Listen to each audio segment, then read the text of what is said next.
Hasbunallah wa ni'mal wakil.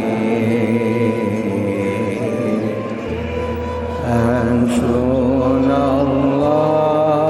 wa ni'mal wakil.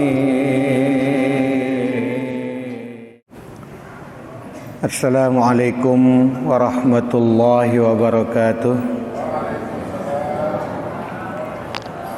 Bismillahirrahmanirrahim. Wala hawla wala quwwata illa billahil aliyyil azim. Subhanaka la ilma lana illa ma 'allamtana innaka antal alimul hakim.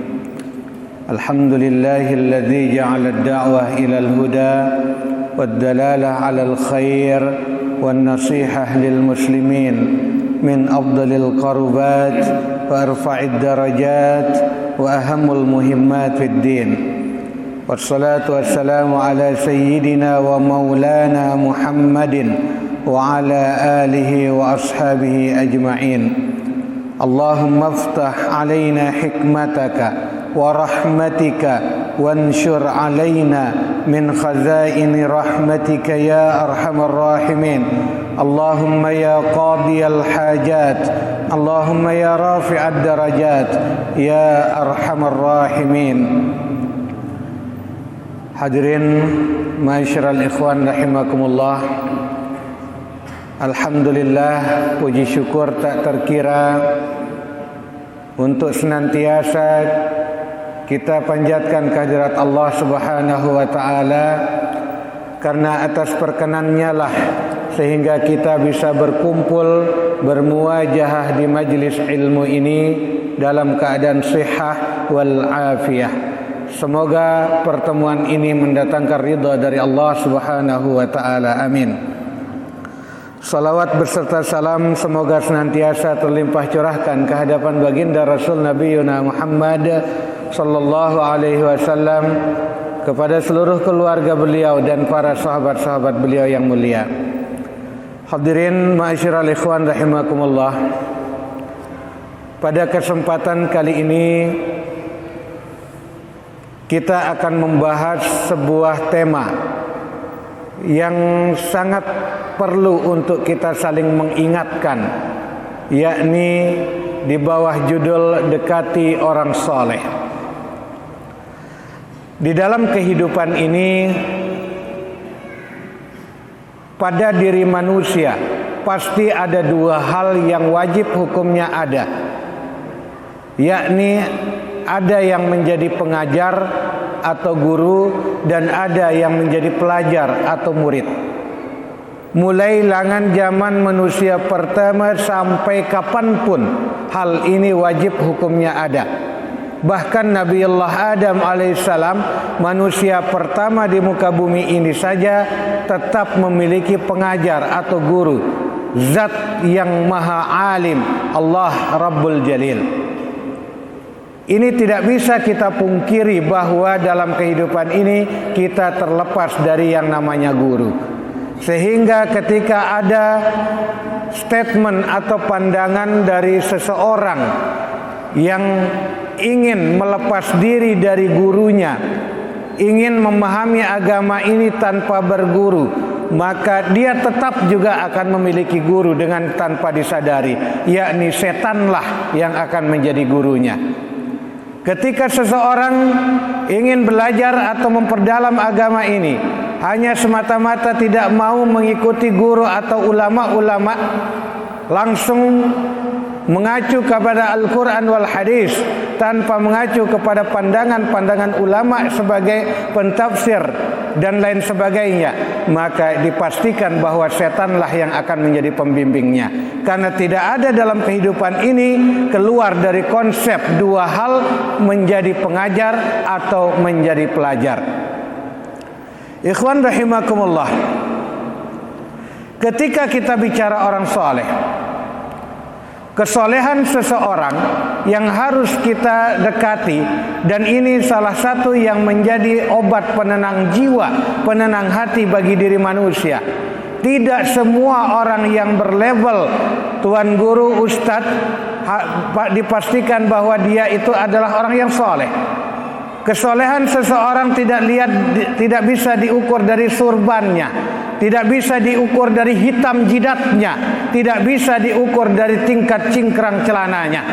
Tapi kesolehan seseorang dilihat dari bagaimana dia menjalankan ajaran agama Islam ini sesuai dengan petunjuk Rasulullah sallallahu alaihi wasallam, yakni Rasul diutus sesungguhnya semata-mata liutammima makarimal akhlak, yakni untuk mensempurnakan akhlak.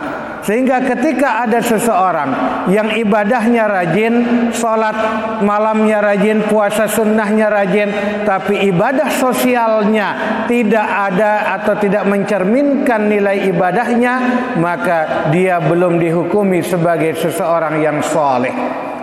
Syekh Asy-Sya'rawi menyatakan, kesolehan itu dibagi menjadi dua. Yang pertama saleh duniawi dan yang kedua saleh ukhrawi.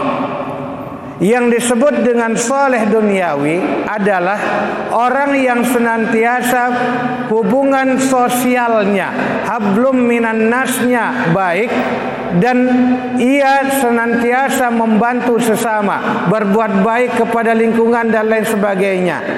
Ini bisa dilakukan oleh siapa saja tanpa diiringi oleh rasa keimanan kepada Allah.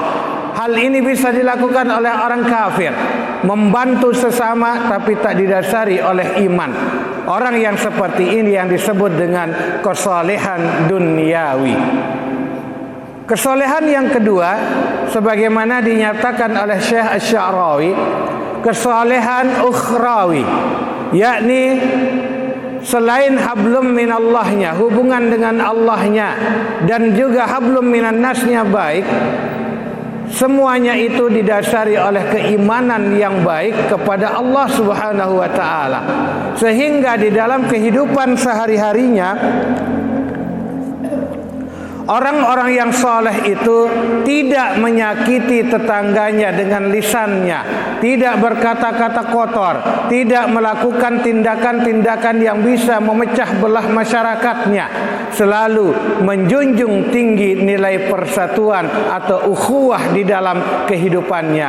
Dia berlaku ibadah bukan semata-mata memperhatikan ibadah mahdhahnya saja, bukan semata-mata hanya memperhatikan hubungan hablum minallahnya saja, tapi diaplikasikan, dipraktikkan di dalam kehidupan sehari-harinya. Dan inilah yang disebut dengan as-salatud daim. Orang-orang yang seperti inilah yang disebut dengan orang yang saleh. Ketika kita temukan orang yang saleh di sekitar kita, dekatilah mereka, berkumpullah dengan mereka. Jangan hanya mendengarkan fatwa-fatwanya, pengajian-pengajiannya hanya melalui media sosial, melalui pengeras suara, tapi berliqa'lah dengannya, mendekatlah, bertatap mukalah dengannya. Karena dengan cara seperti itu, hubungan bukan hanya transfer ilmu yang kita dapatkan, tapi juga hubungan energi, hubungan spiritual antara guru dan murid akan terwujud. Hadirin ikhwan rahimakumullah, di dalam salah satu makalahnya Imam Abu Hanifah berkata, ketika Anda ingin menyerahkan diri atau belajar kepada seorang guru, janganlah Anda hanya dengan mendengar nama baiknya, tingkat keilmuannya melalui informasi-informasi, Anda langsung menyerahkan diri untuk belajar kepadanya. Tapi pelajarilah guru yang akan Anda menjadikan menjadi guru Anda. Lihatlah, perhatikanlah, telitilah ya dia minimal 3 bulan. Baru kemudian kalau dalam 3 bulan tidak ada sesuatu yang syak di hati Anda terhadap orang tersebut, serahkan diri kepadanya untuk belajar. Kenapa hal ini harus dilakukan? Karena ketika seorang murid merasa syak terhadap gurunya, maka yang akan terjadi adalah energi yang antara guru dan murid akan terputus dan akan muncul iktirat. Dan iktirat adalah sesuatu yang sangat berbahaya pada diri orang yang menuntut ilmu. Ikhwan rahimakumullah, inilah di antara hal-hal yang perlu kita perhatikan. Pada zaman kita sekarang ini, banyak orang-orang yang penampilannya seperti ulama dengan lisannya fasihul lisan dalam membaca Al-Quran, akan tetapi hatinya busuk bagaikan buah kedondong yang kulitnya halus tapi di dalamnya berisi akar-akar yang terus akan menyakiti. Banyak sekali kita temukan orang yang berkedok agama semata-mata hanya untuk kepentingan pribadinya. Sehingga kalau kita ingin benar-benar ingin menjadi orang yang baik di dalam perjalanan hidup kita, dengarkanlah bahwa dekati orang yang soleh, yakni orang yang jelas siapa gurunya, guru dan gurunya siapa, yang nyambung sanadnya hingga kepada Rasulullah sallallahu alaihi wasallam. Jangan hanya berdasarkan komunitasnya yang banyak, kekayaannya, banyak uangnya dan lain sebagainya baru kita menganggap seseorang itu menjadi orang alim. Bukan. Ilmu seseorang itu dilihat paling utama adalah dari siapa sanad ilmunya. Jangan hanya tergoda hanya dengan hafal Qur'annya, dengan sistematika pendidikannya yang baik, tapi lihatlah sanad keilmuannya. Ikhwan rahimakumullah, ketika sudah mencaci maki para ulama, ketika sudah menyatakan atau berani ulama-ulama yang menjadi gurunya pernah mengajarkannya walaupun hanya satu huruf saja dicaci makinya, maka wallahi orang seperti itu bukan orang yang saleh walaupun dia hafal 30 juz Al-Quran.